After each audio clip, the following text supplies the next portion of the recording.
Bien, buenas tardes. Buenas tardes.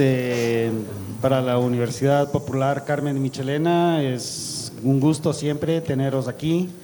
Ahora a disfrutar de una charla de Eduardo Álvarez, que ya es la 7ª o 8ª vez que está con nosotros. También ha participado en un taller sobre temas de filosofía. Así es que es seguro que nos vamos a divertir, vamos a gozar de su conferencia.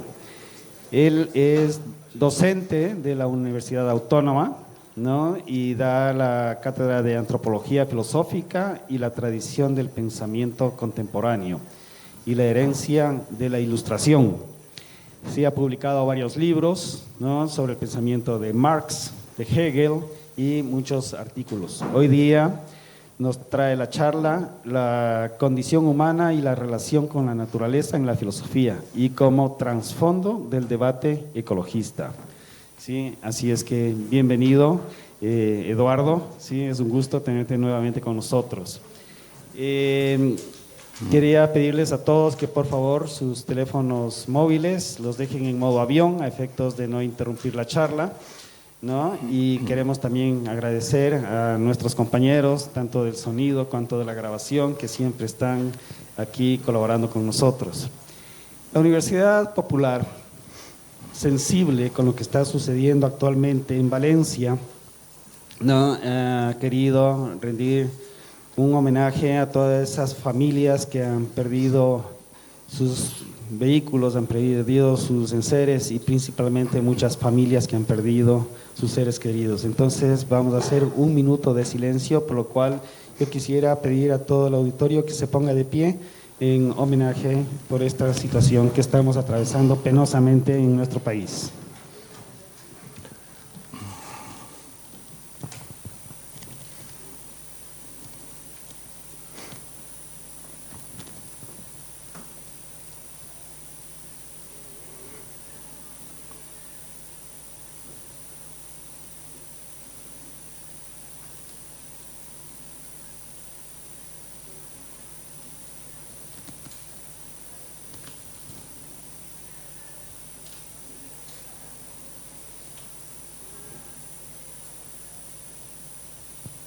Muy bien, muchas gracias. Eduardo.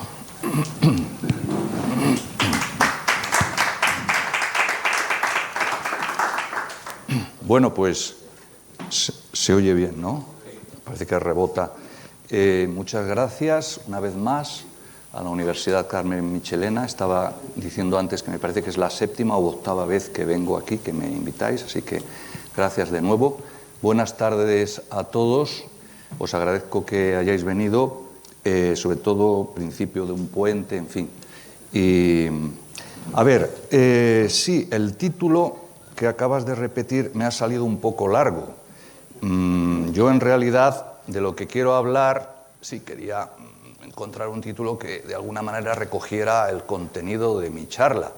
Quiero hablar, sí, sobre la naturaleza en un plano filosófico, sobre la relación del ser humano con la naturaleza y nuestra situación en ella, sobre nuestra condición cultural, pero todo eso lo quiero ver sobre el trasfondo del debate ecologista, o sea, mirando con el rabillo del ojo, por decirlo así, ¿no?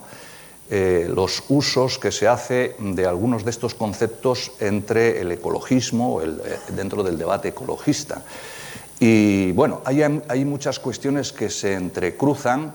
Voy a tratar de mantener un orden, siguiendo mi chuleta, para ver cómo soy capaz de desarrollar este asunto, ¿no? Quiero empezar haciendo una observación preliminar, para dejar las cosas claras, ¿no? Una cosa es el discurso ecologista y otra es el discurso filosófico. Es decir, el discurso ecologista es aquel que nos alerta de los múltiples peligros que nos amenazan, de los cuales nos advierten el movimiento ecologista constantemente, es decir, la amenaza de la superpoblación, del cambio climático, de los microplásticos, etcétera, etcétera, donde el discurso se orienta directamente a cuestiones prácticas de nuestra cotidianeidad, cuestiones que tienen además un relieve inmediatamente político, además, ¿no? Ese es el discurso ecologista. Otra cosa es el discurso filosófico. El discurso filosófico se desenvuelve en un plano distinto. Es un plano más teórico en el cual se elaboran y analizan conceptos como los que he citado antes: naturaleza, relación con la naturaleza, condición humana, la relación entre lo artificial y lo natural, cultura y naturaleza. Conceptos que, por supuesto, que tienen consecuencias prácticas cuando los trasladamos al campo de la acción política, de la acción, en este caso, del ecologismo. Pero, como tales conceptos, se analizan y se abordan en un plano de consideración distinto, ¿no?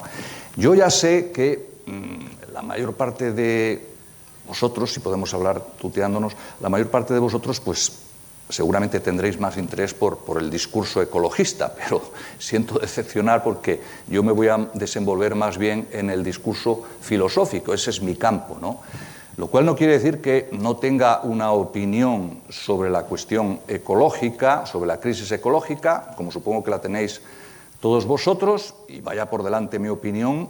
Mi opinión es la de que vamos a una cierta catástrofe como consecuencia de un sistema de vida insostenible en el que estamos embarcados en nuestra civilización, y esa marcha que parece imparable me plantea una duda, atendiendo a unas u otras ramas del ecologismo. Los así llamados colapsistas, quizá de un modo excesivamente pesimista, dicen que vamos a un colapso civilizatorio y que esto ya no tiene remedio y que llegamos tarde con las medidas que podamos adoptar a partir de ahora. Y otros, los no colapsistas, con los que me gustaría estar más cerca, ¿no?, que dicen que todavía, si tomamos medidas importantes, estamos a tiempo de mantener dentro de ciertos límites el desastre que ya gradualmente se viene produciendo, ¿no? Pero bueno, eso pertenece, como digo, al discurso ecologista. Yo, como acabo de señalar, me voy a mover más bien en el plano de la filosofía, aunque voy a tratar también de conectar con alguna otra cuestión que sí interesa al ecologismo, claro. Bien, pues para entrar ya en materia, lo primero que voy a abordar es lo siguiente. Si hay un concepto que se ha prestado a todo tipo de usos ideológicos, es el concepto de naturaleza. Es decir, en la historia del pensamiento, la ideología ha tenido una presencia permanente. Ahora diré lo que quiero decir con ideología. La ideología siempre ha tenido una presencia en toda la tradición del pensamiento. Pero si hay un concepto del que se ha hecho uso ideológico y abuso, diría yo, abuso ideológico, es el concepto de naturaleza. Quizá porque, como la naturaleza es eso de lo que todo procede y la base de toda otra realidad, parece gozar de una especie de prestigio, una autoridad, ¿no?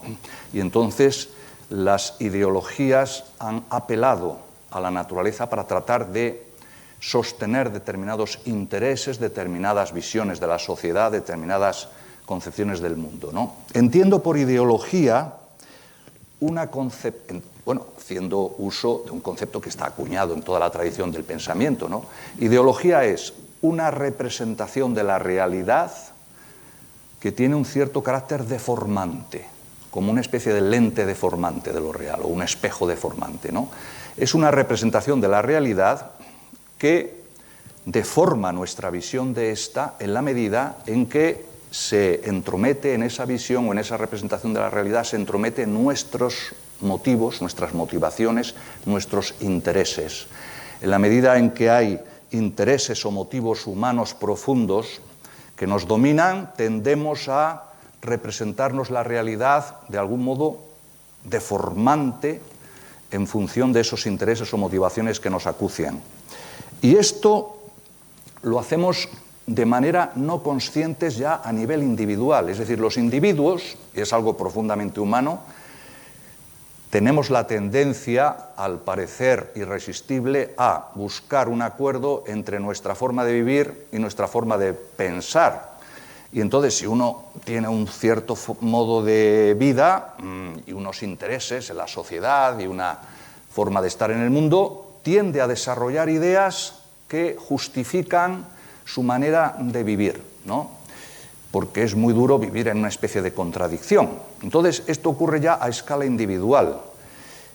Y esto que ocurre a escala individual acontece también a escala social. En la medida en que muchos individuos comparten una posición social, por ejemplo, pertenecer a un grupo social o a una clase social, esos intereses comunes se traducen en que en ese grupo humano surge una visión de la realidad que deforma, por decirlo así, nuestra visión de esta en la medida en que se acompasa esa visión a los motivos o a los intereses de ese grupo, ¿no?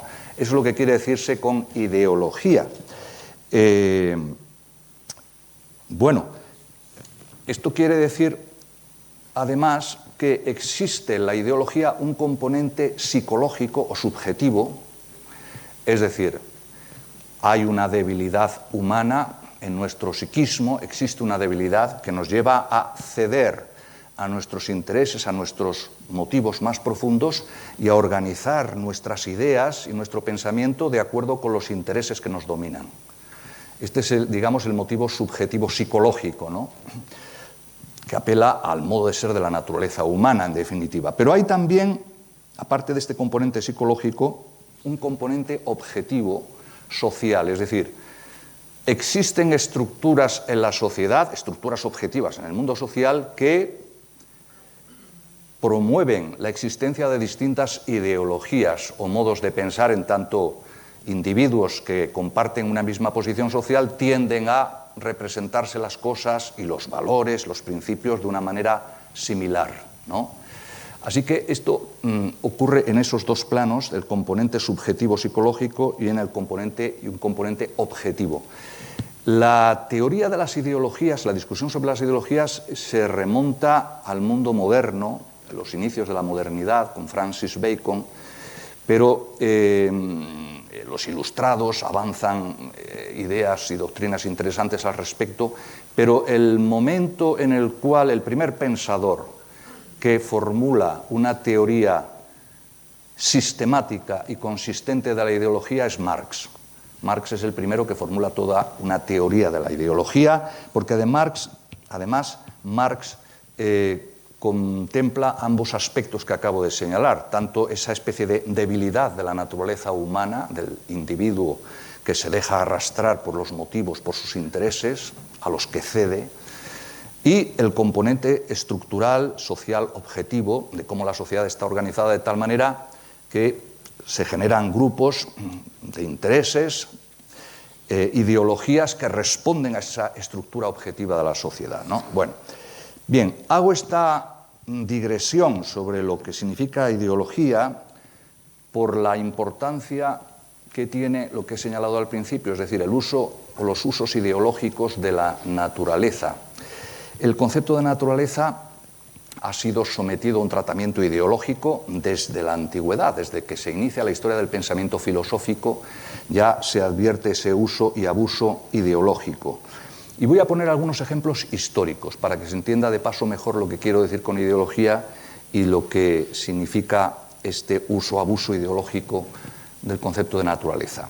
Si nos remontamos ya a los antiguos, entre los griegos, entre los sofistas, ¿no?, que es una escuela de pensamiento que se desarrolla en la época de Sócrates, la época clásica, de la Atenas clásica, ¿no?, ya entre los sofistas encontramos pensadores que apelan a la naturaleza haciendo un uso ideológico de este concepto. Por ejemplo, dice Calicles, el sofista, dice: la naturaleza hace a los seres humanos desiguales.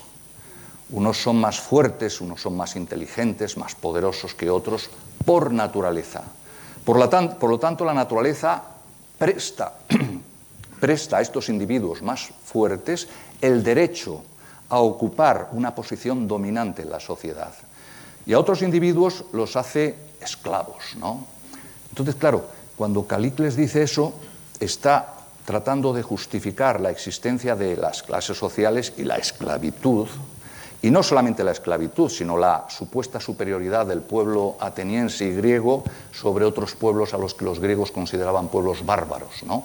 Porque supuestamente hay una naturaleza en el pueblo griego que les coloca por encima de la naturaleza de otros pueblos. Esto es un uso ideológico del concepto de naturaleza, que se puede oponer al uso que hacía también en la misma época otro sofista, Antifonte, que utilizaba la naturaleza justamente para extraer las consecuencias opuestas. Porque dice Antifonte, según la naturaleza todos los seres humanos somos iguales. Por lo tanto, es una convención social la que establece la existencia de esclavos y hombres libres. Anticipándose muchos siglos a lo que luego va a ser la discusión sobre el derecho natural y el derecho positivo, lo que está señalando Antifonte, usando ahora estos conceptos, está diciendo Antifonte, si el derecho positivo, la ley imperante en Grecia, asigna a unos individuos el papel de esclavos y otros de hombres libres, eso lo hace el derecho positivo, lo hace la ley humana convencional, pero no lo ha establecido la naturaleza. Entonces, aquí también se está, por parte de Antifonte, apelando a la naturaleza como autoridad para descalificar la existencia de la esclavitud, para señalar que no tiene ninguna fundamentación la existencia de libres y esclavos, ¿no? Otro ejemplo, la naturaleza de los indios o de los amerindios, para ser más precisos, en el momento en que los españoles llegan a América, ¿no? E inician la conquista y se establece, en fin, todo un debate intelectual que envuelve a mucha gente acerca de si los indios poseen una naturaleza humana semejante a la naturaleza humana de los europeos. Bueno, y ahí es muy conocido el debate entre Juan Ginés Sepúlveda y Bartolomé de las Casas, ¿no? Donde uno y otro defienden posturas contrapuestas. Sepúlveda dice que la civilización europea es superior y la raza europea es superior, y esto le presta un derecho de conquista y de colonización de esos pueblos. Mientras que Bartolomé de las Casas, por el contrario, señala que todos los seres humanos poseemos una misma naturaleza común y que no existe una superioridad de una raza sobre otras, ¿no? Por decirlo de forma muy esquemática. También aquí hay un uso ideológico de la naturaleza, aplicado concretamente aquí a la naturaleza humana, a la naturaleza de los individuos, ¿no? Por no hablar, otro ejemplo, del uso ideológico que se hace del concepto de naturaleza cuando a lo largo de los siglos se ha hablado de la naturaleza de la mujer, con sentido ideológico digo, cuando por parte de la mayor parte de los grandes filósofos que han sido misóginos y machistas, y que han dicho cosas increíbles, desde Hegel y hasta Ortega, y en fin, Schopenhauer, Nietzsche, que la naturaleza de la mujer, en fin, está más alejada del intelecto y más cerca de las emociones, todas estas cosas que además en el pensamiento religioso se ha desarrollado, y en los mitos religiosos se ha desarrollado con más profundidad, ¿no? Cuando se coloca a la mujer como fuente del pecado, el símbolo de Eva, que ofrece la manzana al varón.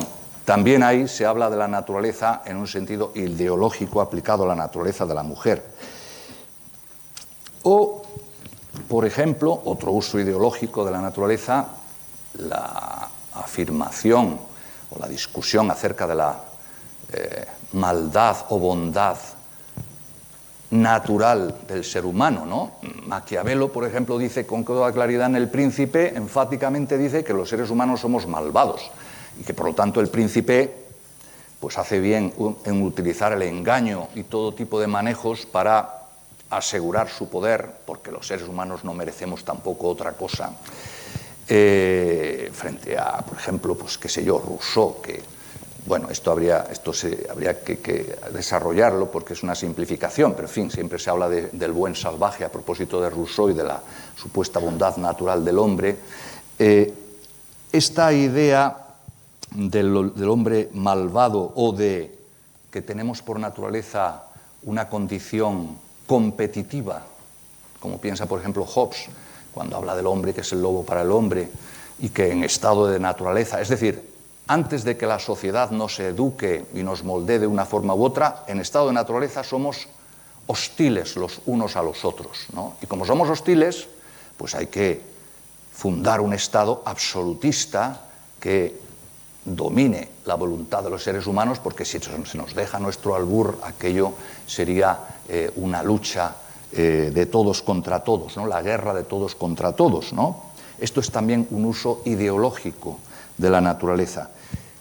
Por no hablar, y yendo ya a tiempos más actuales, de esa imagen edulcorada de la naturaleza como madre, que aparece, por ejemplo, en Walt Disney, ¿no?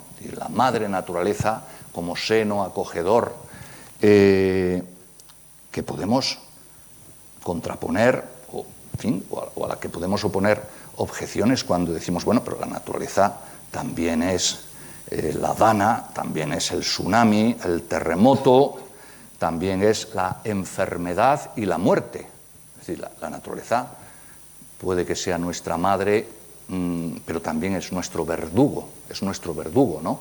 Entonces, claro, aquí hay interesantes apreciaciones, por ejemplo, que hace Freud cuando habla de cómo una de las funciones fundamentales de la cultura es la de encontrar mecanismos que nos defiendan de la naturaleza, ¿no? O frente a la naturaleza. Evidentemente, vemos aquí todo tipo de planteamientos, pero todos ellos tienen algo en común, y es el hacer un uso ideológico de este concepto. ¿Por qué? Fijaos, todos utilizan el mismo mecanismo. Se trata de defender un cierto Calicles, Maquiavelo, Hobbes, un cierto interés social o político, y para legitimarlo se apela a la naturaleza como una fuente normativa, es decir, la naturaleza sirve como modelo o criterio normativo a partir del cual se trata de justificar un orden social. Puesto que la naturaleza nos ha hecho así, puesto que somos así por la naturaleza, ¿no? Entonces la sociedad ha de respetar. El orden humano tiene que adecuarse a un orden establecido por la naturaleza misma. La naturaleza como argumento, como un concepto al que se apela en un argumento de autoridad para justificar un estado de cosas donde se discute sobre intereses sociales y políticos. Esto es lo que quería decir con el uso del concepto de naturaleza en un sentido ideológico, ¿no? Bueno, pasando a otra cosa, porque lo que voy a decir mantiene una cierta continuidad con lo que acabo de decir, pero amplía un poco el foco. En realidad, la imagen de la naturaleza que tenemos los seres humanos, la manera en que nos la representamos, la manera en que la experimentamos, depende de nuestra condición social, histórica, es decir, depende de factores culturales, de nuestra pertenencia a una época, de nuestra situación en el mundo, ¿no? Voy a proponeros que hagamos un experimento mental que consiste en lo siguiente. Situémonos en la piel de individuos distintos, ¿no?, a los que voy a apelar, voy a mencionar, que son al mismo tiempo distintas mentalidades, distintos modos en que un ser humano se sitúa en relación con la naturaleza. Por ejemplo, ¿cómo experimenta la naturaleza? Cuando hablamos de naturaleza no nos referimos solo a un entorno, digamos, que nos rodea, sino nos referimos también a la naturaleza presente en nosotros, en nuestro cuerpo, nuestros impulsos, nuestras necesidades, nuestra corporeidad. Eso es naturaleza en nosotros, ¿no? Bien, pues, ¿cómo un esclavo de la antigüedad que está condenado a trabajar toda su vida como campesino se representa la naturaleza? En contraposición, por ejemplo, al modo en que el terrateniente o el propietario de ese esclavo y de las tierras, ¿no?, experimenta su vínculo con la naturaleza, ¿no? Planteémonos eso. O, saltando a otro momento, cómo un asceta medieval experimenta o tiene la vivencia de la naturaleza, porque en el caso de un asceta medieval, la naturaleza es aquello que debe ser sometido, reprimido, la mortificación de la carne, como decían los ascetas, ¿no?, los eremitas, y el control de nuestra naturaleza, nuestras pasiones, la naturaleza como fuente del pecado, etc. O cómo aparece la naturaleza a la experiencia de un humanista del Renacimiento. Qué sé yo, Miguel Ángel, que lejos ya de aquellos valores ascéticos que predominaron durante el medievo, canta, digamos, la gloria del cuerpo humano con su belleza, ¿no? En las pinturas de la Capilla Sistina y en tantos otros sitios, bueno, digo Miguel Ángel, podríamos buscar otros ejemplos, ¿no? Aparece una especie de reivindicación del mundo sensible y natural, que ya no es condenado como fuente del pecado, sino que se concibe también como una creación de Dios, ¿no? Es un cristianismo que ideológicamente ha evolucionado hacia un tipo de posición distinta de aquella de los ascetas medievales. O saltemos algunos siglos más, ¿cómo se representa la naturaleza un pintor romántico? A mí me gusta mucho un pintor alemán del romanticismo que se llama Caspar David Friedrich, que seguro que conocéis muchos, ¿no? Donde aparecen esos paisajes desolados, infinitos, con un individuo allí perdido en una playa, en unos montes, ¿no? Y donde la naturaleza siempre aparece como algo aparentemente inalcanzable, infinito, algo al mismo tiempo misterioso. En la sensibilidad romántica, la manera de vivenciar, de experimentar la naturaleza es distinta de la que podemos encontrar en un humanista del Renacimiento, un asceta medieval, etcétera, etcétera, etcétera, ¿no? O otro ejemplo más, cómo un puritano de la época victoriana experimenta la naturaleza. Cuando digo la época victoriana me refiero, pues eso, a la segunda mitad del siglo XIX, en la que la Inglaterra de la época pues está dominada por este ideal de vida puritano, de acuerdo con el cual hay que refrenar nuestros impulsos. La cultura es algo así como una especie de pátina con la cual el individuo tiene que refrenar sus impulsos, la bestia que lleva dentro, como única manera de hacer viable y posible la civilización, ¿no? La célebre novela Dr. Jekyll y Mr. Hyde de Stevenson precisamente aborda directamente esta cuestión.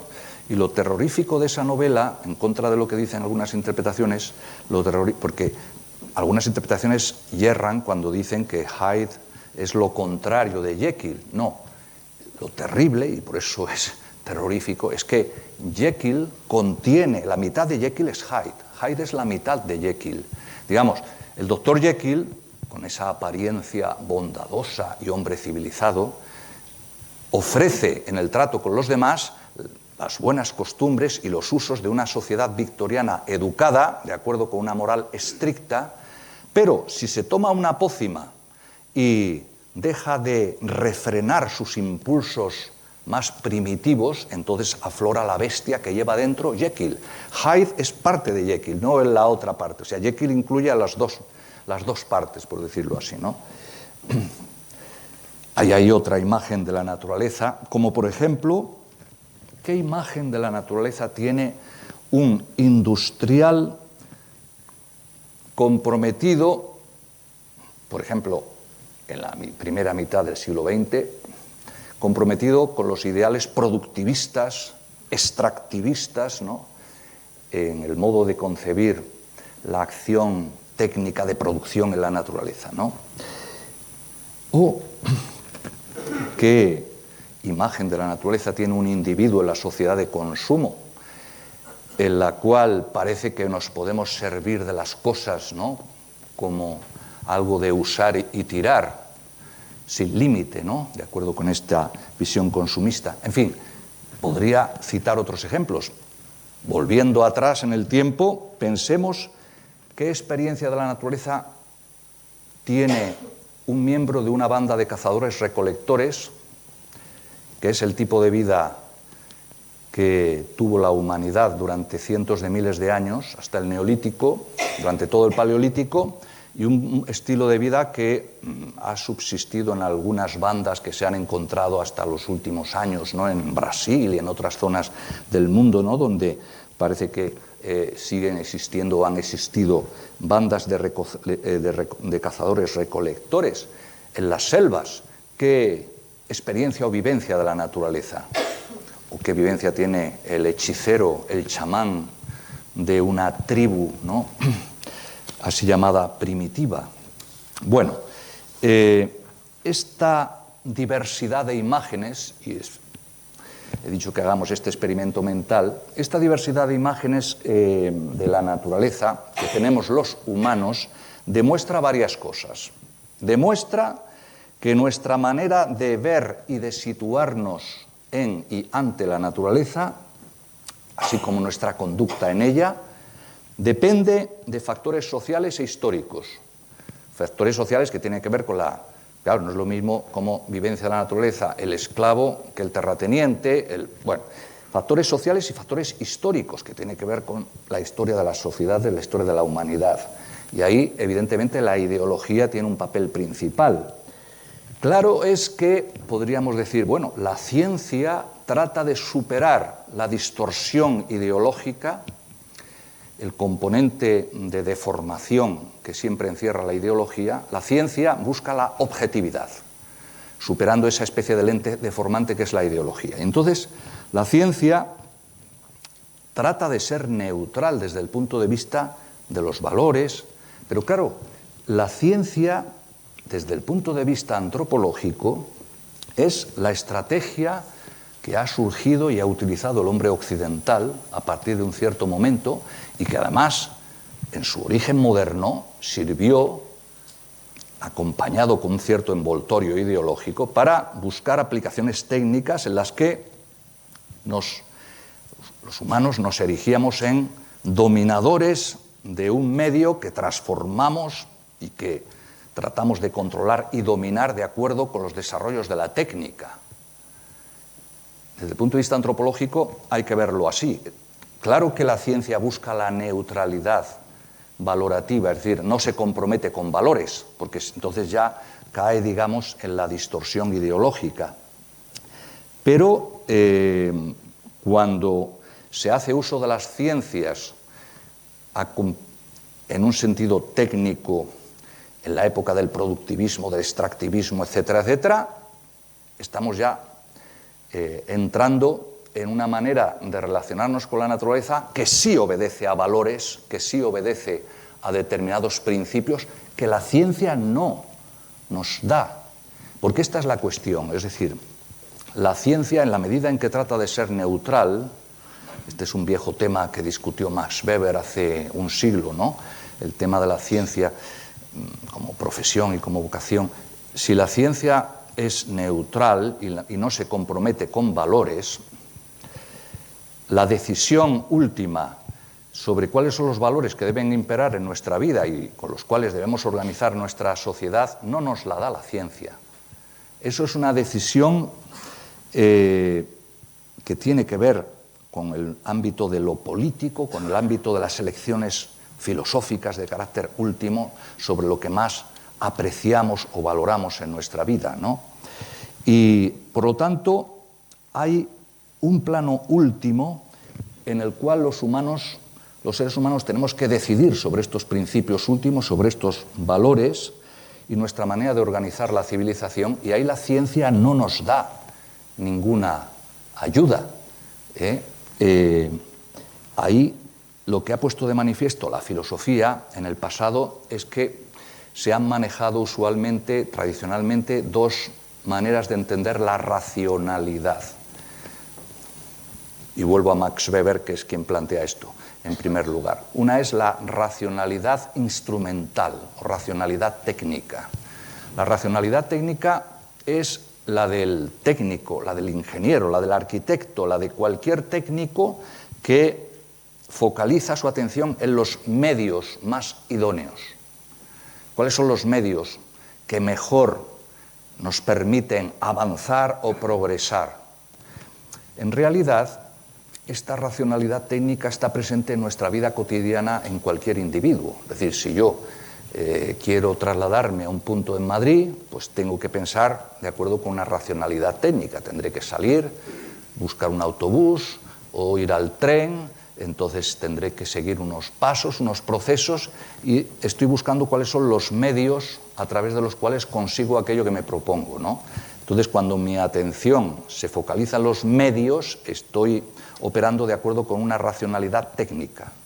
Pues bien, lo que dice la tradición filosófica, lo que nos transmite es que hay otra forma de concebir la racionalidad, que es lo que llamaba Max Weber la racionalidad referida a los fines últimos. Y esta racionalidad referida a los fines últimos tiene que ver con decisiones humanas, decisiones políticas que afectan a nuestra filosofía de la vida, es decir, lo que consideramos más valioso. Precisamente el peligro de la tecnocracia consiste en, y esto tiene mucho interés en relación con la crisis ecológica, en considerar que la última palabra la tienen que tener los técnicos, digamos, desentendiéndonos de la cuestión de cuáles son los fines que dan sentido a nuestra vida. Si son los técnicos, pues entonces al final, por ejemplo, el fracking, que se utiliza como una técnica de explosión, según tengo entendido, para extraer del subsuelo el gas y el petróleo, y que parece ser que tiene efectos tremendos desde el punto de vista ecológico, pero claro, el fracking, desde el punto de vista de la técnica que se interesa por el rendimiento, por la rentabilidad, por el beneficio, acaso sea el método técnicamente más eficaz, ¿no? O podemos decir algo similar sobre la ganadería industrial o sobre otras técnicas que ponen en primer plano el criterio de la productividad, de la rentabilidad, de aquello que coloca en primer término la racionalidad instrumental. Pero claro, esto también sirve en el terreno de la economía. Cuando hoy no se discute cuál es, digamos, el modelo civilizatorio de acuerdo con el cual organizamos económicamente nuestro mundo, y todos los economistas discuten solamente acerca de si la mejor manera de conseguir crear empleo y crecer al 2% como mínimo consiste en un modo u otro de actuación en políticas económicas. Es decir, no se pone nunca en cuestión el modelo último acerca de si el crecimiento es ecológicamente posible. Hay algunos movimientos ecologistas que defienden la necesidad del decrecimiento, como sabéis, ¿no? Pero cuando no se pone en cuestión ese fin y la escuela clásica de economistas discute tan solo cómo se consigue de manera más eficaz crear empleo y seguir creciendo de tal manera que el PIB aumente un mínimo de un 2% cada año, ahí está operando un tipo de racionalidad puramente técnica, ¿no? Bien, este es el peligro de la tecnocracia que se aplica a muchos ámbitos de nuestra vida y que también opera en relación con las cuestiones ecológicas, ¿no? Bien, la consideración de la ideología que he hecho antes, conjuntamente con esta digresión sobre la técnica y la ciencia, lo que ponen de manifiesto es que la relación de los humanos con la naturaleza está mediada por factores culturales, o sea, por la cultura. Y hasta tal punto que a mí me parece central aclarar esta cuestión de la relación naturaleza-cultura, ¿no? Que es a lo que quiero ir, pero antes me parece pertinente hacer un previo paréntesis para podernos aproximar mejor a esa cuestión, una previa consideración acerca de las concepciones que en el pensamiento filosófico, en la historia del pensamiento, las concepciones que se han formulado sobre la naturaleza. Es decir, qué concepciones de la naturaleza se han manejado en la tradición del pensamiento, incluyendo aquellas que han llegado a nuestro tiempo y que pueden tener cierto impacto también en el debate ecologista, ¿no? Entonces, voy a hacer un pequeño recorrido histórico sobre algunas concepciones de la naturaleza que se han formulado en la historia del pensamiento. Una primera es la siguiente: la naturaleza es todo lo que hay. Todo lo que hay es naturaleza. Esta es una idea que formularon los griegos los cuales se refirieron a la naturaleza con el término physis, ¿no? Physis, ahí viene física y tantos otros términos. Aunque ellos mismos problematizaron esta idea, porque tenían un sentido crítico, ¿no? En la medida en que se daban cuenta de que algunas parcelas o aspectos de la realidad parecían salirse o escapar a esta concepción según la cual todo es naturaleza. Por ejemplo, las creaciones del arte no son naturaleza, son creaciones artificiales. Y claro, los griegos discutían, bueno, pero el artista utiliza material para su escultura, Fidias tiene que servirse de la piedra o del mármol o del material que sea, y es verdad que le plasma una forma. Esa forma no está en la naturaleza, la piedra sí, pero la forma no. Bueno, pero la forma también, porque la forma del canon perfecto de belleza está de alguna manera inducido por las formas que apreciamos en los cuerpos humanos, ¿no? Que parecen apuntar a un canon de belleza, un telos, un fin. Y entonces esto lo abstrae el artista y lo plasma en su obra. Bueno, hay toda una discusión ahí profunda donde no me quiero extender, ¿no? Pero es una idea de los griegos. La naturaleza es todo lo que hay. Pero claro, los humanos transformamos la naturaleza creando nuevas esferas de la realidad. Y esto plantea un problema en relación con este concepto que viene de los griegos, ¿no? Y que me parece que es decir, una máquina o un plástico son naturaleza. Si la naturaleza es todo lo que hay, una máquina y un plástico son naturaleza. Una discusión que se presentó hace unos años en televisión entre, no voy a citar los nombres, entre un ecologista conocido, representante del movimiento ecologista, y un pensador también muy conocido, filósofo, oponían sus puntos de vista en relación con esto. Uno decía, es que el plástico, claro que es naturaleza, porque está constituido por moléculas y por átomos, y su consistencia es la propia de que tienen todos los seres naturales. El otro decía, sí, claro, pero es que eso, para hacer un plástico hay que extraer del subsuelo el petróleo y tiene que haber una actividad humana que se entrometa en los procesos naturales para crear industrialmente esos productos que la naturaleza espontáneamente no crea. Y por lo tanto es una acción humana, sí, claro, pero a su vez, bueno, ahí había una discusión, ¿no? Sobre esto vuelvo después. Una segunda concepción de la naturaleza es aquella que dice, también proviene de los griegos de la antigüedad, la naturaleza es el devenir, ellos decían, el principio del devenir, o sea, del cambio, de los procesos que está presente en todas las cosas.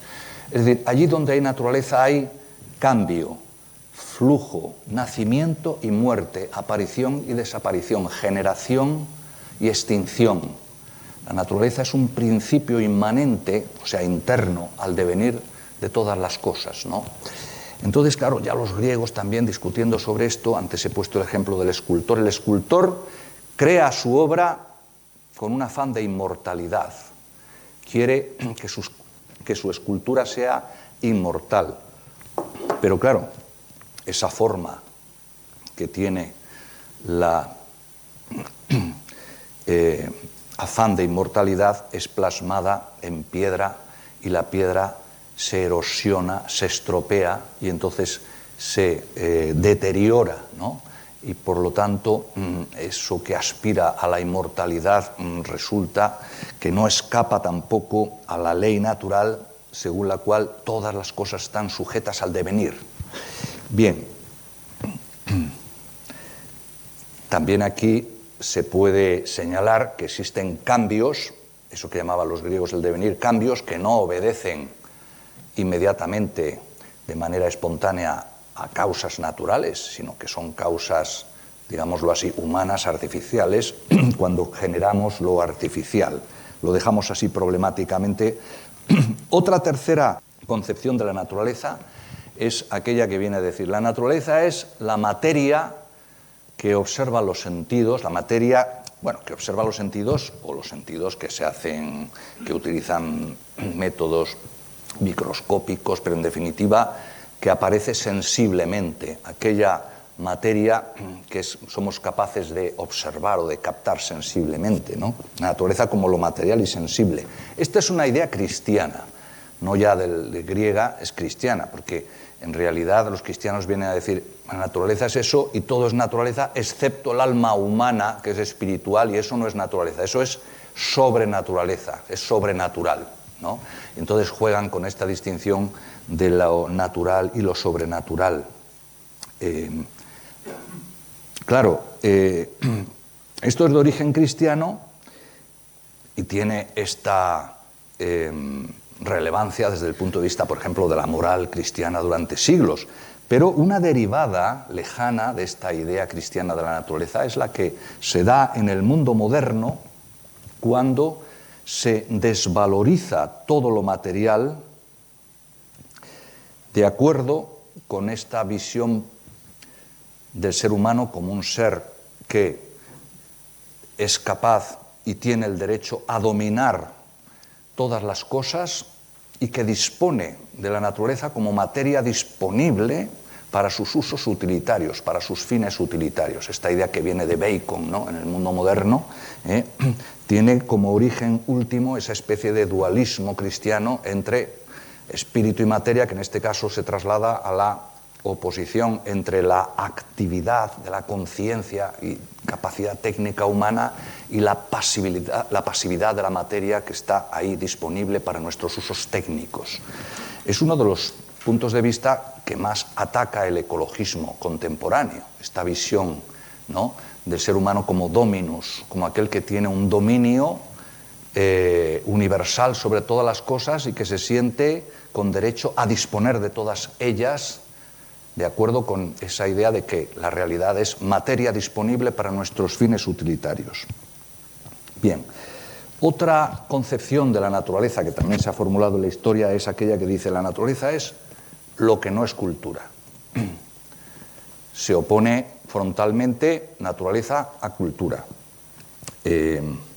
Claro, aquí lo que yo voy a decir ahora después, a continuación, es que esa oposición no es una oposición de contradicción, no hay tal oposición entre naturaleza y cultura, como voy a justificar después. Entre otras cosas porque la cultura nace de la naturaleza. Es decir, sabemos al menos desde Darwin, que es la evolución biológica la que alumbra una especie, el Homo sapiens, y posiblemente antes otros homínidos como los neandertales que también tuvieron capacidad técnica, pero en fin, hablo del Homo sapiens, y el Homo sapiens es capaz de desarrollar actividades culturales, de crear, de tener realizaciones culturales.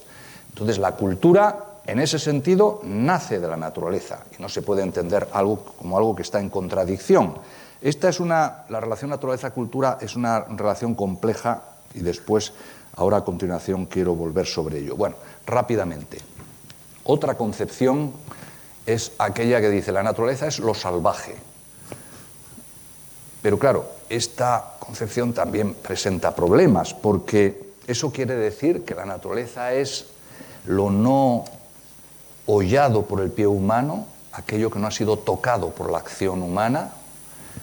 ¿Es entonces lo extrahumano o lo inhumano o lo no humano? Pero claro, los seres humanos también somos seres naturales, ¿no? No está claro qué se quiere decir con esto. Bueno, es una visión problemática porque, claro, el ser humano es también un ser natural.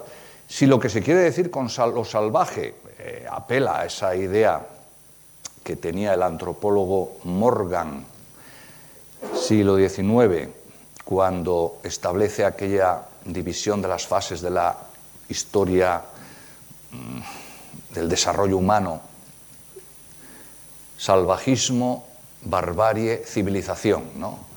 Si lo que se está diciendo es eso, claro, el salvajismo es la época que se corresponde con el Paleolítico, y no creo que se quiera decir entonces que si la naturaleza es lo salvaje y tenemos que proteger la naturaleza, haya que volver a una especie de vida salvaje, en fin, pero hay algunos planteamientos dentro del ecologismo que hablan de rewilding, es decir, de una especie de no sé cómo se traduce, es resilvestración, una vuelta a lo salvaje, ¿no?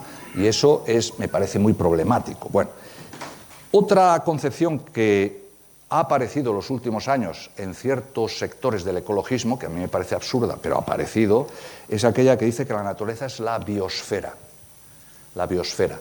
Claro, a mí me parece absurda, insostenible, porque ¿qué pasa con el mundo inorgánico, ¿no? El reino mineral, la superficie de Marte también es naturaleza.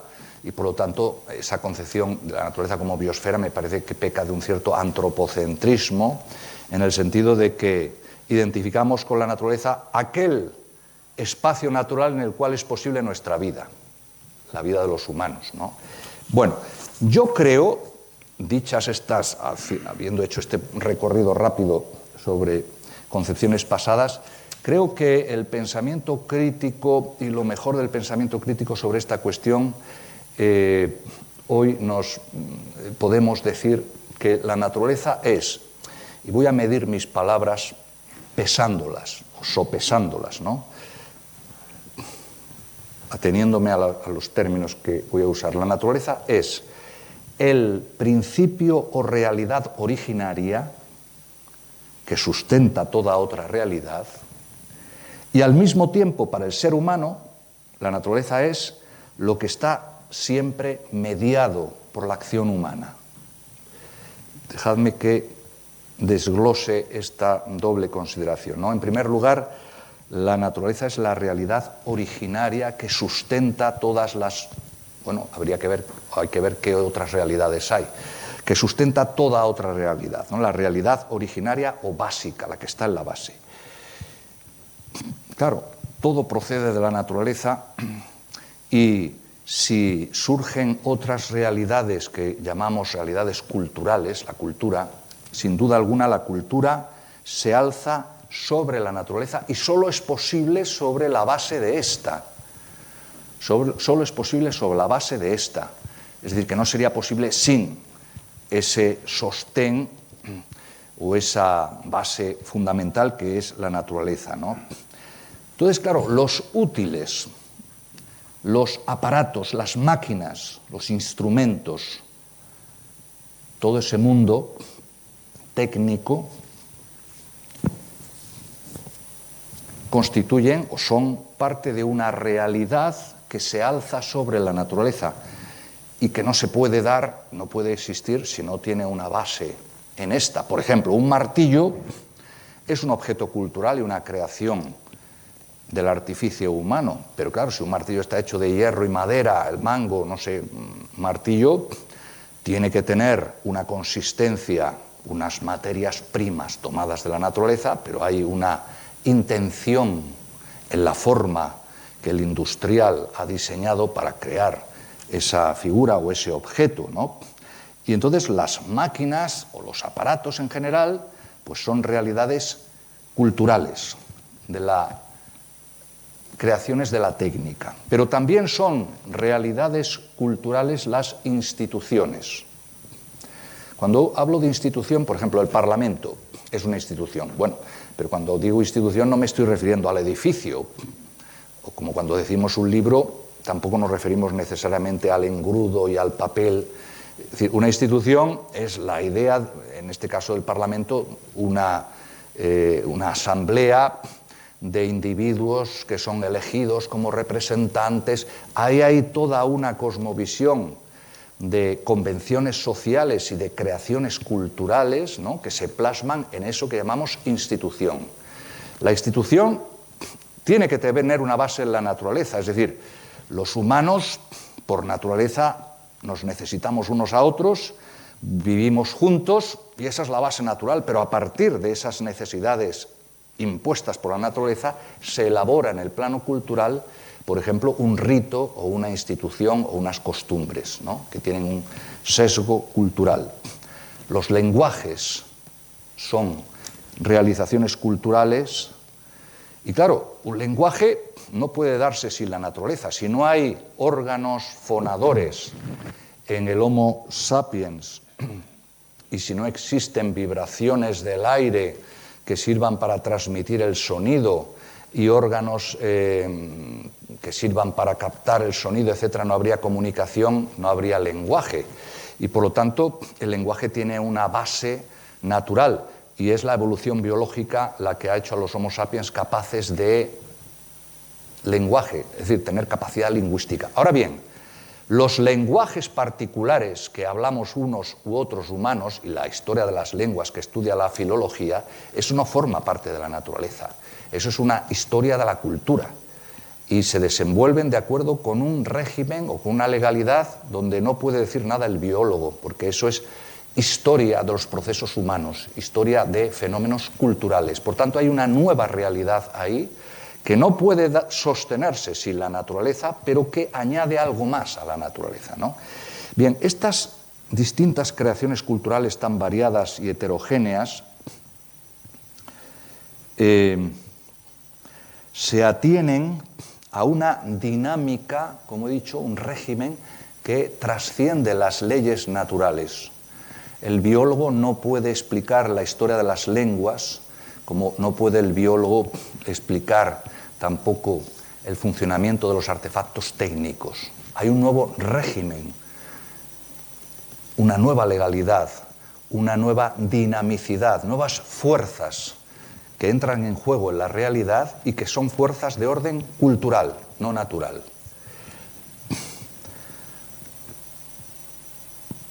Las creaciones técnicas o artísticas. Claro, las ideas, por ejemplo, las ideas tienen una base natural, porque si no dispusiéramos de un sistema neuronal en nuestro cerebro que nos permitiera pensar, no podríamos tener ideas. Pero si yo digo polvo seré más polvo enamorado, esa función poética de las palabras o de las ideas que se conectan de cierta forma, eso no está en la neurona, en el tejido nervioso, eso tiene una autonomía cultural y responde a leyes que tienen que ver con la poesía o con la creación cultural, pero no con la biología, ¿no? Entonces, con la cultura, y todas estas creaciones que he mencionado son creaciones culturales, con la cultura irrumpen en la realidad nuevas fuerzas y nuevas dimensiones. Insisto, que no subsisten si no es sobre la base de esa realidad fundamental, básica, que es la naturaleza. Por eso he dicho antes, la naturaleza es el principio o realidad originaria que sustenta toda otra realidad, ¿no? Los antropólogos han agrupado el conjunto de realizaciones culturales en tres grandes grupos. Lo que llaman la tecnosfera, es decir, el conjunto de las realizaciones técnicas. La tecnosfera está constituida por los aparatos, las máquinas, los útiles, los instrumentos, etcétera, etcétera. Todos los objetos artificiales pertenecen en cierto modo a la etosfera, a la tecnosfera. En segundo lugar, la etosfera, de ethos, que en griego quiere decir forma de vida, costumbre, hábito, y que se refiere a todo el mundo social, las estructuras sociales, institucionales, las creaciones de la política, las creaciones que tienen que ver con la ordenación de nuestro mundo interhumano social, pertenecen a la etosfera. Y en tercer lugar, la logosfera. Esa es la esfera de las ideas y de los códigos y de los símbolos, los valores, las ideas, forman parte de los lenguajes, forman parte de la logosfera. Entonces, estas tres esferas se sostienen sobre una esfera universal en cierta manera y básica, que es la esfera de la naturaleza, la primera y originaria que sustenta a las demás. Pero estas esferas introducen o añaden, se sobreponen a aquella primera realidad, ¿no? e introducen nuevas dimensiones en lo real, ¿no? Pero la primera definición que he dicho había dos palos, ¿no? Decía, la naturaleza es principio o realidad originaria que sustenta toda otra realidad, pero al mismo tiempo para el ser humano la naturaleza es lo que está siempre mediado por la acción humana. Pues bien, Para los humanos, la naturaleza está siempre mediada por la cultura.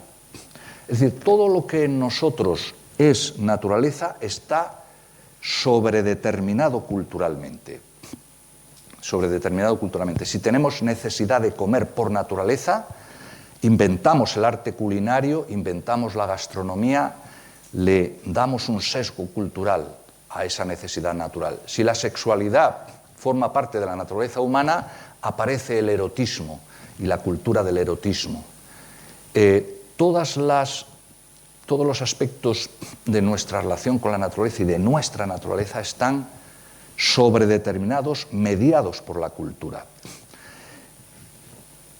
Nuestra mirada, como he tratado de poner antes en los ejemplos que he puesto, haciendo ese recorrido histórico en distintos momentos, ¿no?, del modo en que experimentamos en épocas y en lugares sociales distintos la naturaleza, la mirada humana humaniza la naturaleza, transforma la naturaleza, ¿no?, de tal manera que esa naturaleza transformada es la cultura. La cultura no es más que el nombre que damos a la naturaleza transformada o mediada por el hombre, ¿no?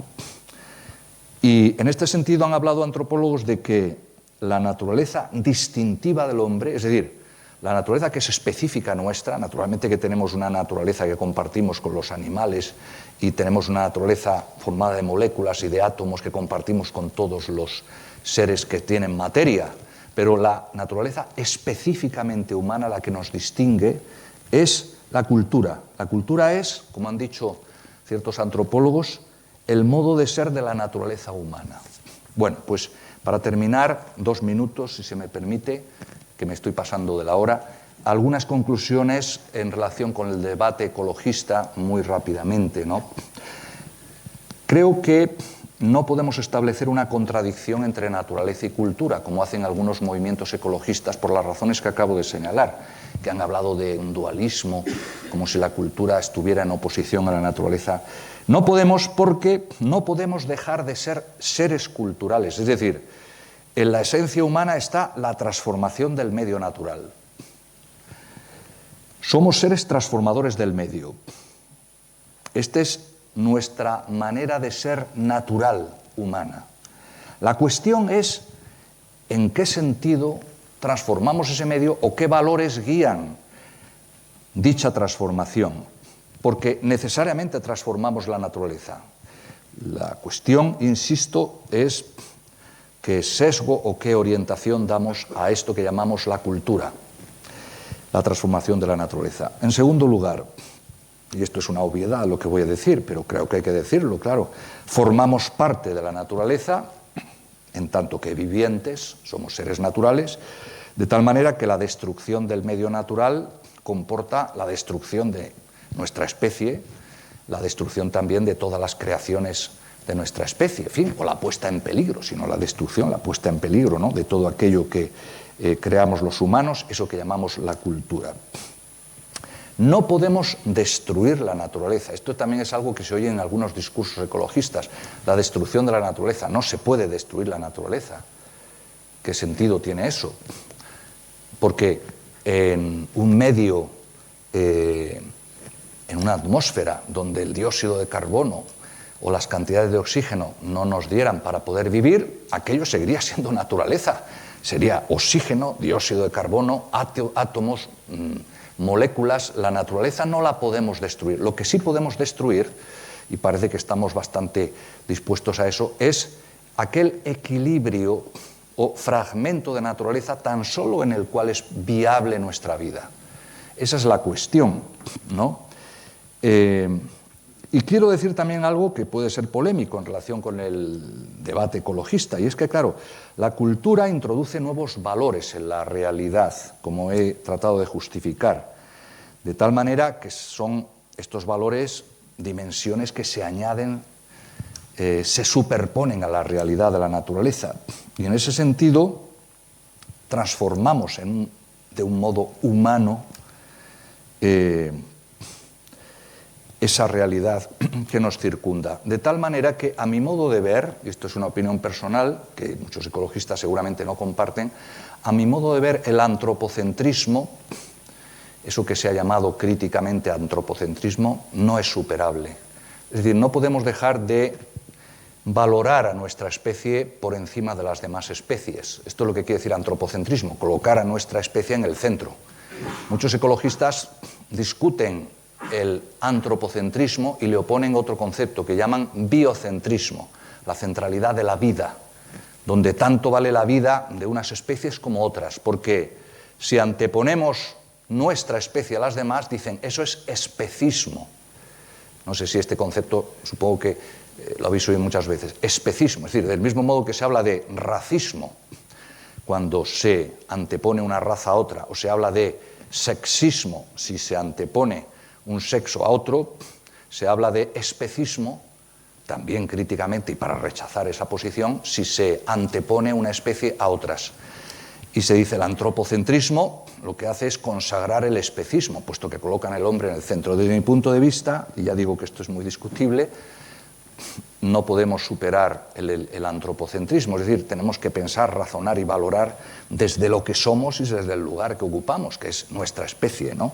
Y no podemos considerar que las demás especies sean equiparables en valor a la nuestra, lo cual no quiere decir que tengamos que servirnos de las otras especies como meros medios para nuestros usos, ¿no? Por supuesto que hay que respetar o cuidar a las demás especies, sobre todo aquellas que nos son más próximas, ¿no? Finalmente, quiero decir una cosa, la racionalidad para afrontar la crisis ecológica no se puede ajustar a un modelo que nos venga dado en la naturaleza. La naturaleza no nos brinda un modelo sobre cómo ser o cómo actuar, porque el ántropos es aquel que vive en la transformación de la naturaleza. La racionalidad con la que afrontar la crisis ecológica es una responsabilidad del ser humano. Tenemos que alcanzar, es un logro cultural, ¿no?, el encontrar una forma de racionalidad que nos permita vivir en equilibrio con el medio ambiente sin poner en cuestión el equilibrio ecológico y sin poner en peligro nuestra vida. Bueno, disculpen por haberme alargado, pero muchas gracias por su atención, por vuestra atención.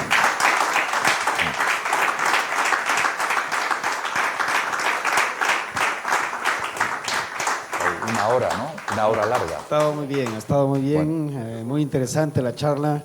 Y ahora vamos a pasar a un segmento de preguntas. Si alguien tiene algún comentario que hacer, corto desde luego, o alguna pregunta a nuestro ponente.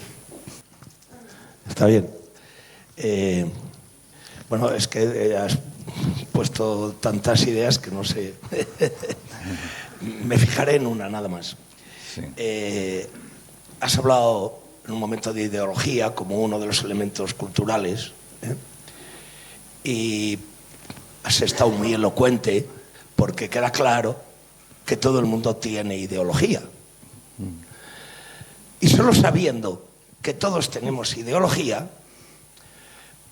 sabiendo quién somos, como decía Don Quijote, yo sé quién soy, sabiendo quién somos y qué ideología tenemos, solo desde ese punto de vista podemos limitar o curarnos de ese fanatismo al que puede llevarnos nuestra ideología. De tal manera que creo que todos tenemos que admitir eso, que tenemos una ideología, una manera de pensar. Incluso el que no la tiene, también la tiene. Se cree que no la tiene, ¿no? En lingüística hablamos de términos marcados y no marcados, de tal manera que decimos que el plural se forma en castellano con una S, que es la marca de plural. La ausencia de S es una marca que significa singular. De la misma manera, con respecto a las ideologías, algunos que defendemos su ideología nos dicen ideologizado, como si el que nos lo dice no lo estuviera, ¿no? Yo creo que quien lo reconoce, quien sabe quién es dueño de su manera de pensar, puede salirse de sí mismo y mirarse desde fuera y contemplar otras ideologías y llegar a acuerdos y tal, ¿no? Pero el que creyendo que no tiene diciendo que no tiene ideología, la tiene, ese sí es presa de una situación que puede conducir al fanatismo y al mal entendimiento entre las personas, ¿no? Bueno, este aspecto es solo un aspecto parcial de lo que has dicho. Y además pues, lo dijiste muy al principio, ¿no? Pero bueno, me parecía interesante hacer hincapié en esto.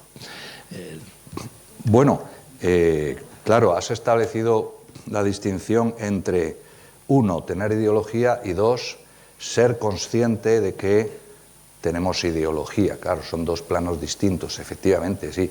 Que tenemos ideología, que todos los seres humanos tenemos la tendencia a organizar la realidad de acuerdo con el ángulo desde donde la vemos, de acuerdo con el medio social en el que hemos sido educados, de nuestra posición en la sociedad, de nuestra condición histórica, porque hemos nacido en la Europa occidental, el siglo XX, etcétera, etcétera. Claro, no podemos dejar de representarnos la realidad a partir de ese ángulo, y eso es lo que quiere decir ideología, ¿no? Ese espejo deformante o lente deformante. Claro, otra cosa es, está bien lo que dices, claro, si somos conscientes de ello, ¿acaso cayendo críticamente en la idea de que nuestra forma de pensar está sometida a todo tipo de fuerzas sociales, culturales que inciden sobre nosotros? Pues sí, críticamente parece que podemos flexiblemente tener un mejor trato con nuestras propias ideas y buscar el acuerdo con las ideas de otros, sí. Yo sobre eso estoy de acuerdo con lo que acabas de decir, o sea que no tengo nada más que decir.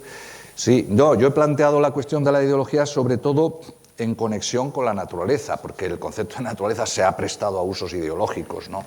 Como creo que se pone de manifiesto en los ejemplos, pero bueno, es evidente el tema de la ideología, sí.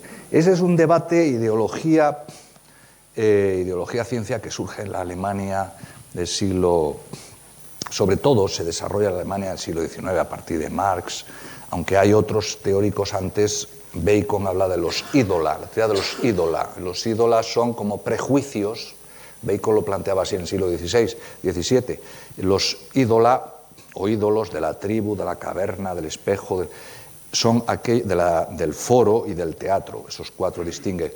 Son como prejuicios que tenemos los humanos y nos dominan a todos los seres humanos por pertenecer a una época, por recibir el impacto de una tradición, por usar un lenguaje como medio de comunicación. Y entonces él llama la atención sobre el hecho de que estas distintas realidades generan prejuicios con los cuales los humanos nos dirigimos a la realidad para pensarla, para juzgarla, para representárnosla, ¿no? Pero bueno, hay una larguísima historia sobre la cuestión de las ideologías, es un tema larguísimo. Yo quería preguntarte, a ver, ¿cómo ves? Claro, porque como has planteado el tema del ecologismo y con la terminología, pero no sé, no voy a teorizar sobre ello, pero sí que estamos rompiendo la cadena y a ver, por ejemplo, todas estas enfermedades que están viniendo nuevas por romper la cadena y no respetar a la naturaleza. Esto, ¿cómo lo ves dentro de cómo has enfocado el tema al final? Bueno, yo debo decir que no me considero en absoluto, no tengo autoridad más que cualquiera, tampoco sobre la filosofía, pero bueno, por lo menos ese es mi campo profesional y ahí creo que un poco sí hablo con un poco más conocimiento de causa, pero sobre cuestiones ecológicas puedo tener mi opinión como cualquiera de vosotros, o sea que no, por eso he procurado moverme en el plano más bien de la filosofía, ¿no? Entonces sí, está clarísimo que, no sé si te refieres a enfermedades que aparecen como consecuencia del cambio climático y entonces hay transmisión de enfermedades a través de mosquitos o insectos que antes no se daban en nuestra franja geográfica y que ahora los tenemos entre nosotros, y tenemos enfermedades que van a surgir. Si te refieres a eso o te refieres a otro tipo de cosas, como por ejemplo lo que señalan algunos teóricos de que el COVID y otras enfermedades que tienen el origen en virus animales, en virus de procedencia animal, coronavirus se llaman, ¿no? Si saltan a los humanos como consecuencia de que los cambios ecológicos están alterando las fronteras en la relación con los animales y entonces facilitan ese salto de los animales a los hombres. No sé si te refieres a eso, pero vamos.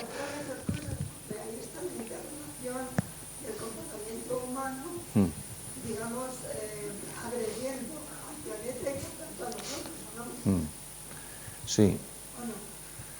Sí, que no, claro, si yo he empezado expresando mi simpatía e identificación con lo esencial del movimiento ecologista que nos está llamando la atención sobre estos peligros. Está claro que sí, que es la acción humana la que por primera vez en la historia de la humanidad pone en peligro no ya un estilo de vida, que es lo que ocurrió en siglos pasados, que la acción humana transformaba nuestro estilo de vida. No, por primera vez desde hace unas décadas la acción humana no solamente transforma nuestra forma de vida, sino que pone en riesgo nuestra supervivencia como especie. Eso está claro, sí.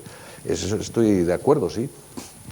Pero vamos, que ya digo, yo sobre eso no tengo una autoridad ninguna para decir nada que...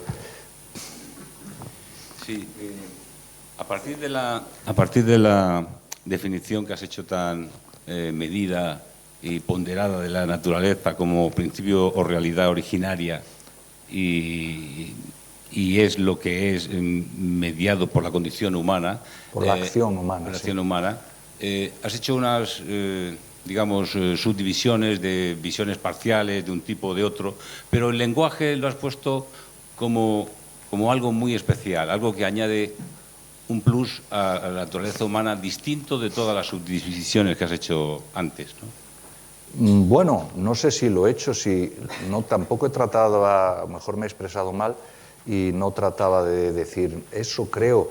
Es decir, el lenguaje, bueno, es verdad que según algunos antropólogos, para establecer la frontera entre animalidad y humanidad, quizá aquí la clave está en el lenguaje articulado, el lenguaje verbal que poseemos los humanos. Parece ser que esa es una frontera decisiva, ¿no?, para establecer ahí la distinción entre humanidad y animalidad. En ese sentido, no sé si lo dices por ahí, estaría de acuerdo que es algo fundamental.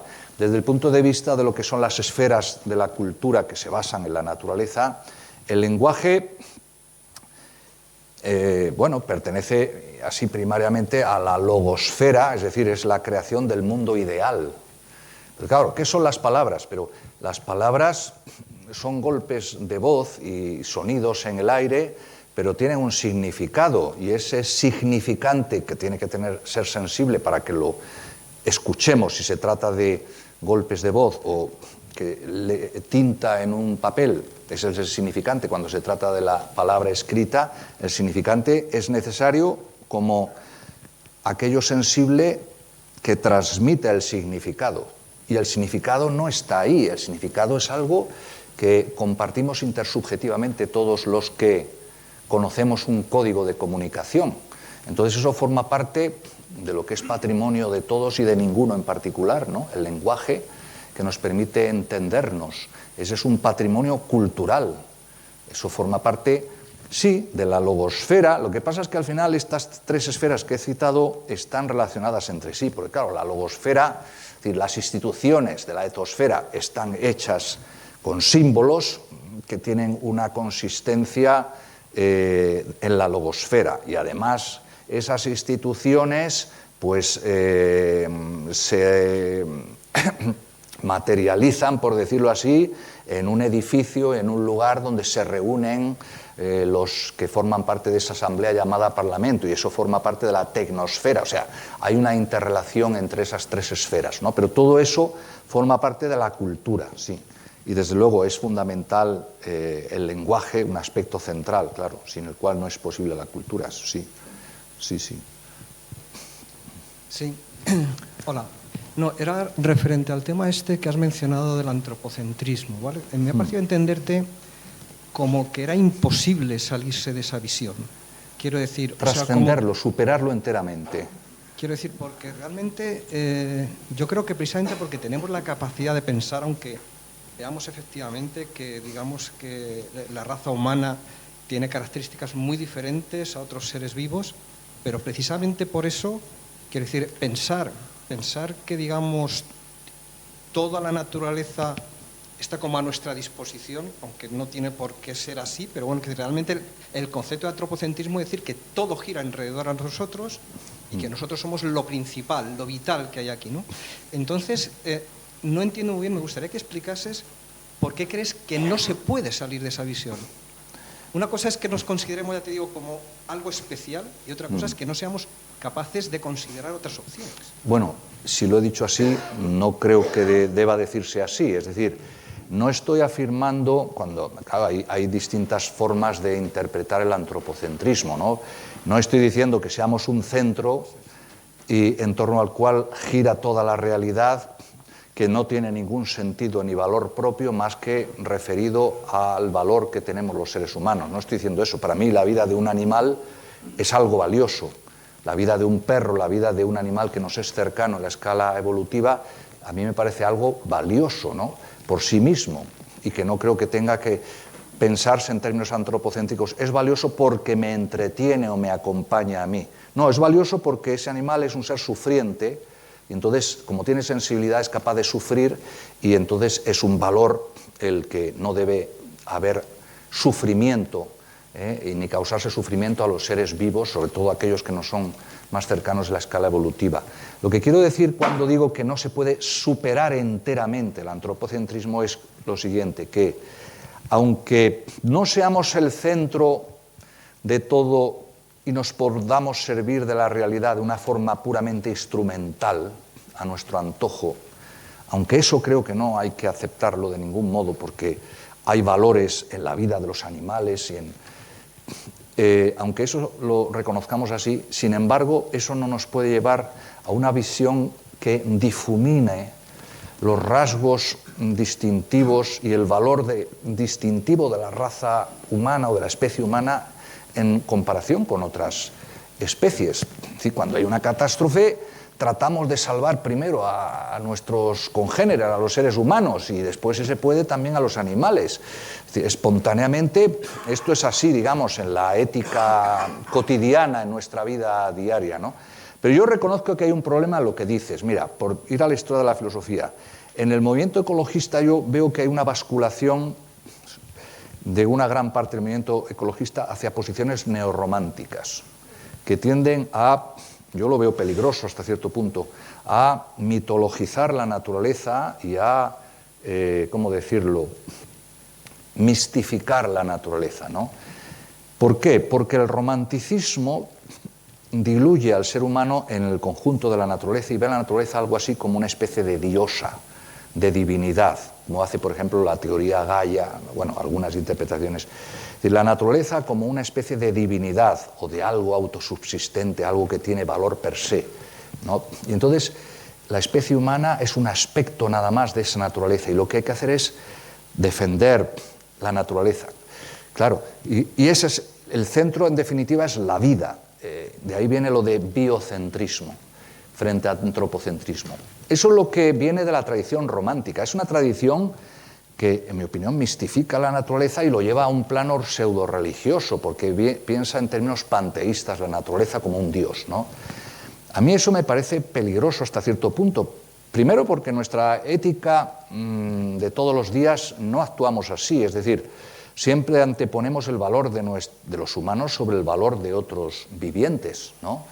Pero claro, es que esa visión divinizada, panteísta de la naturaleza, que diluye el valor de nuestra especie como una especie entre tantos, ¿eso a dónde nos conduce? Porque, es decir, vale lo mismo cualquier especie que la nuestra. Y además, ¿dónde establecemos el final? Porque si todo es un continuo, la vida de los insectos vale lo mismo que la vida humana. O, no, son los mamíferos. No, son los primates, o dónde establecemos la frontera, ya ahí se apunta una pista. La frontera la vamos aproximando a aquel lugar que es más próximo a nosotros. O sea, no podemos dejar de alguna manera de situarnos como centro de referencia y decir, es tanto más valiosa la vida cuando es la vida de aquellos vivientes que nos son cercanos en la vida evolutiva. Para nosotros es más valiosa la vida de un mamífero que tenemos como animal doméstico, mascota, que la vida de un insecto. Otra cosa es que podamos hacer la consideración, bueno, pero es que si desaparecen los insectos y los pájaros que se alimentan de insectos y ponemos en riesgo el equilibrio del medio ambiente, corremos peligro. Sí, pero ahí ya estamos entrando en una visión más instrumental. Los insectos los valoramos pensando en que necesitamos que exista un equilibrio ecológico, más allá de que un entomólogo pueda apreciar la belleza de unos coleópteros o lepidópteros o los que sean, ¿no? O sea, yo veo ahí una disputa entre ese ideal romántico que tiende a divinizar la naturaleza y luego el otro extremo de origen más bien ilustrado, que viene a decir, la única dignidad la posee el ser humano porque es un ser racional. Kant, frente a Schopenhauer, ¿no? Que alienta más bien una visión romántica. Entonces, claro, desde el punto de vista de Kant, existe el peligro de entrar en una visión antropomórfica que no dé valor más que a lo humano y que lo demás lo podamos considerar como mero instrumento para nuestros intereses utilitarios, ¿no? Y eso también me parece peligroso, ciertamente, ¿no? O sea que yo ahí veo un debate, pero yo, por mi forma de pensar, siempre reivindico la ilustración, ¿no? Y la herencia de la ilustración, es decir, de la racionalidad, que a mí me parece fundamental. Lo que pasa es que esa racionalidad tiene que estar comprometida con la defensa de la vida y en particular de la biodiversidad y de aquellas especies que nos son más próximas. Y claro, si juzgamos el valor también de los vivientes por su mayor o menor proximidad a nosotros, estamos tomándonos como centro de referencia. Y en ese sentido digo que no es superable el antropocentrismo, es decir, siempre subsiste un principio de antropocentrismo en tanto que nos consideramos lo más valioso de la vida. Eso es lo que quiero decir. Sí.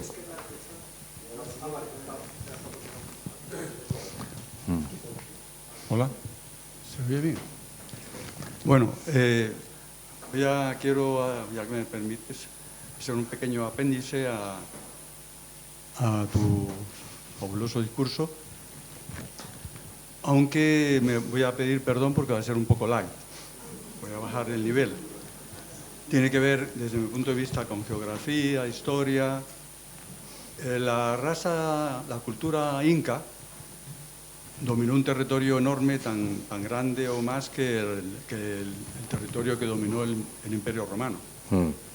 Y su capital de la cultura, civilización inca, Cusco, cuando yo estuve allí, me enteré, lo digo porque puede ser una pequeña aportación, es maravilloso conocer aquello, que Cusco significaba para ellos el ombligo del mundo. Entonces tiene que ver con el egocentrismo, esto que has comentado varias veces. Para ellos el centro del mundo era Cusco, la capital del Imperio Inca. Sí. Y esa geografía, esa historia, esa cultura. Te vas a Ekaterimburgo, la capital de la Rusia caucásica, frontera con Europa-Asia, y el mapamundi que ves allí, el centro del mundo es Ekaterimburgo. Y te vas a Shanghái exactamente igual. Entonces, quiere decir que la raza humana en sus distintas civilizaciones y etapas en la historia, pues a los que hemos vivido en una zona o han vivido en un territorio, pues para ellos el centro del mundo ha sido ese. Y avala, creo que sirve como ejemplo light para avalar lo que decía del egocentrismo de la raza humana, en distintas situaciones, claro. Sí, pero más que egocentrismo, bueno, yo he hablado de antropocentrismo. Lo que tú estás mencionando más bien cae en el concepto de etnocentrismo, ¿no? La palabra no me salía bien y por eso... Sí, etnocentrismo, es decir, la consideración que han sostenido muchas culturas de creerse la cultura principal y el centro de la humanidad. Y según el testimonio de muchos antropólogos, cuando han estudiado a pueblos así llamados primitivos utilizan una denominación para designarse a sí mismos que es equivalente a hombres, humanos, como si ellos fueran los humanos por antonomasia, ¿no? O sea que eso, el etnocentrismo, es una característica que está muy extendida a lo largo de la historia humana. Claro, la cuestión es, en algunos casos el etnocentrismo ha estado acompañado de racismo, pero no siempre, ¿eh? De racismo, es decir, que el racismo ya apela a factores biológicos, mientras que etnocentrismo apela a la idea de etnos, que quiere decir cultura, supuestamente habría culturas superiores a otras. El racismo viene a decir, no, hay razas superiores a otras. Bueno, el etnocentrismo no tiene razón de ser, desde mi punto de vista, claro, pero ha servido para justificar el discurso ideológico que ha amparado la colonización, la conquista, la explotación de otros pueblos, eso está claro, sí. Claro, la cuestión es que si el etnocentrismo, o sea, si la visión etnocéntrica va acompañada de un poder militar técnico, porque esa es la conquista que Occidente ha utilizado, o sea, el aspecto que ha sido más distintivo de la cultura occidental ha sido el poder técnico-científico, y ese poder técnico-científico, que tiene también una vertiente militar, es lo que ha permitido conquistar a otras culturas, ¿no? Pero otras culturas que pueden tener un valor como la nuestra o como cualquier otra, ¿no? Si cuestionamos esta idea del etnocentrismo, ¿no? O sea que sí, Germán, estoy de acuerdo contigo. Bien, vamos a tener la última pregunta, porque no, ya tiene una persona a la vez. Si no, nos quedamos mucho tiempo y tenemos que cerrar el chiringuito y entregar el local al ayuntamiento.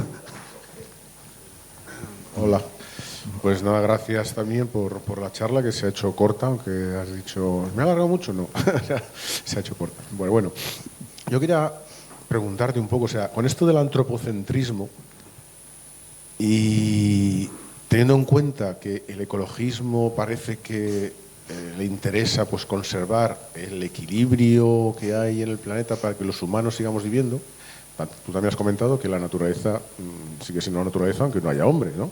Entonces, el ecologismo no es ya de por sí antropocentrista, ya por definición, porque si no... Bueno, hay en Estados Unidos, por ejemplo, yo tampoco he investigado mucho esto, pero la Deep Ecology era un movimiento ecologista que desarrolló posiciones propias de la ultraderecha. Era la ultraderecha norteamericana la que sostenía lo que se llama la ecología profunda, la Deep Ecology, ¿no?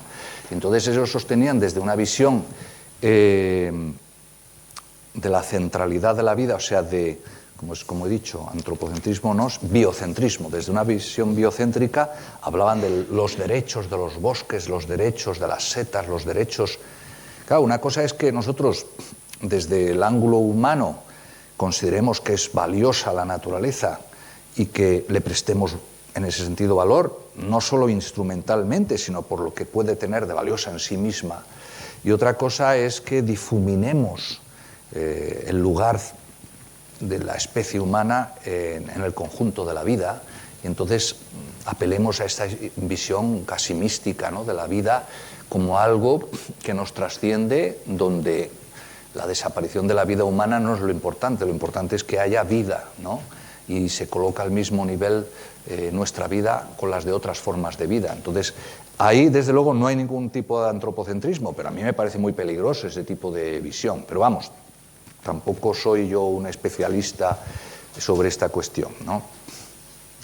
Muy bien, es una pena que haya muchas personas que quieran todavía preguntar y que por temas de tiempo no podemos dar el espacio. Así es que queremos agradecer a Eduardo la venida aquí, esta conferencia que ha sido muy bonita, muy ilustrativa, y en nombre de nuestra presidenta, Elena, le va a dar un pequeño detalle a nuestro ponente.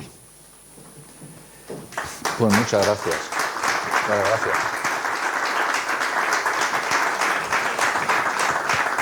Bueno, muchas gracias, lo guardaré con... Un pequeño detalle. Bueno, pues gracias. ¿Qué es esto, la revista? Gracias a vosotros. Muchísimas gracias. Espectacular. Tú eres Elena, ¿no? Sí, Elena. Bueno, pues encantado de conocernos, aunque ya nos conocíamos, sí. Sí. Que nos quiere hacer una foto.